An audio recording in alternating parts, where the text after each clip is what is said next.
خواہر نے ابھی ہمارے سامنے وہ آیت رکھی کہ جناب زکریا جب دیکھتے تھے محراب میں اور کہتے تھے قولا انا لکی ھذا، یہ کہاں سے آئے ہو؟ جناب زکریا چلے جاتے تھے اکثر تالا لگا کر تاکہ جناب مریم محفوظ رہ سکیں، اور اس بار جب وہ گھر میں اور مسجد میں واپس پلٹ کر آئے تو دیکھا بہت دیر ہو گئی، ایسا نہ مریم بھوکی ہوں۔ جب آئے تو دیکھا انا لکی ھذا، یہ کہاں سے لے آئے ہو؟ یعنی جناب مریم نے پھر جواب دیا کہ یہ قولت ہوا من عند اللہ، اللہ کی عندیت سے، یعنی جناب مریم کا خیال محبت اللہ کو اس قدر ہے جناب مریم سے کہ انہیں کچھ دیر بھی بھوکا نہیں رہنے دیا۔ لیکن جناب سیدہ کی جب باری آتی ہے تو ہم دیکھتے ہیں جناب سیدہ اپنے والد کے پاس آئیں اور کہا بابا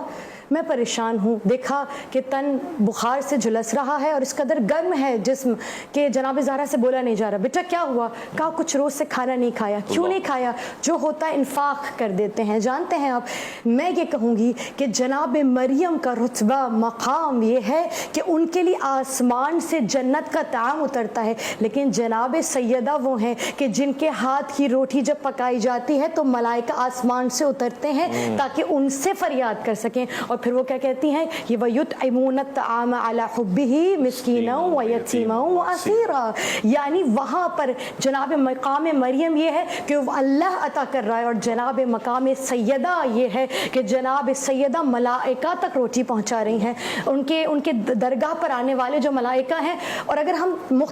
دوبارہ سے مختصراً میں بیان کرنا چاہوں گی، جناب عیسیٰ کی ولادت کا وقت آیا، جناب مریم نے دیکھا اور کہا کون ہو؟ میں تو نہیں جانتی۔ کہا میں اللہ کا رسول ہوں، انا رسول اللہ، میں اللہ کا رسول ہوں اور آپ کی جانب آیا ہوں تاکہ آپ کو بشارت عیسیٰ دے سکوں۔ اور پھر فرماتی جناب مریم کہ مجھے تو کبھی کسی بشر نے ہاتھ نہ لگایا۔ یعنی یہاں سے اس نتیجے کو اخذ کیا جا سکتا ہے کہ جناب مریم کا مقام، ان کی معرفت اور خداوند عالم کو درک کرنا ایک جانب ہے، لیکن جناب مریم اس قدر پاک دامن بی بی ہوتے ہوئے نبی کی بیٹی ہیں اور نبی کی بھتیجی ہیں، اس کے باوجود بھی معرفت کا مقام اس قدر نہ تھا کہ فرشتوں کو پہچان سکتی، لیکن جناب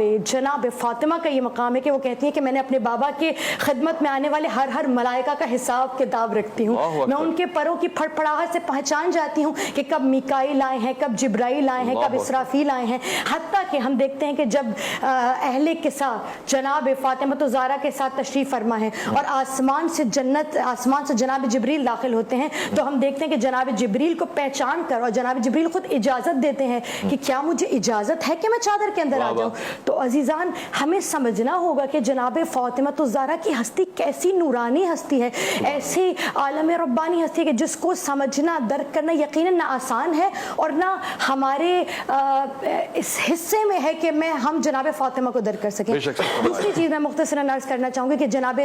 عائشہ صدیقہ سے روایت ہے، وہ یہ کہتی ہیں وہ رسول کہ جس کا چہرہ چاند دیکھ لے تو بدلی میں چھپ جائے، جس کی پیشانی کا نور دیکھ کر سورج نہ نکلے، جس کی آنکھوں کے نور کو دیکھ کر چارے تارے ٹمٹما کے کہیں گر جائیں۔ وہ یہ کہتی ہیں کہ میں نے رسول مبین کی سب سے قریب ترین شبیہ جناب فاطمہ کو پایا ہے۔ وہ یہ کہتی ہیں ان کا مسکرانا رسول جیسا، ان کا خلق رسول جیسا، ان کا چلنا، ان کا پھرنا، حتیٰ کہ کہتے ہیں جناب سیدہ کی خوشبو تک جناب رسول محمد عربی سے مشابہت رکھتی تھی۔ وہ یہ کہتی ہیں کہ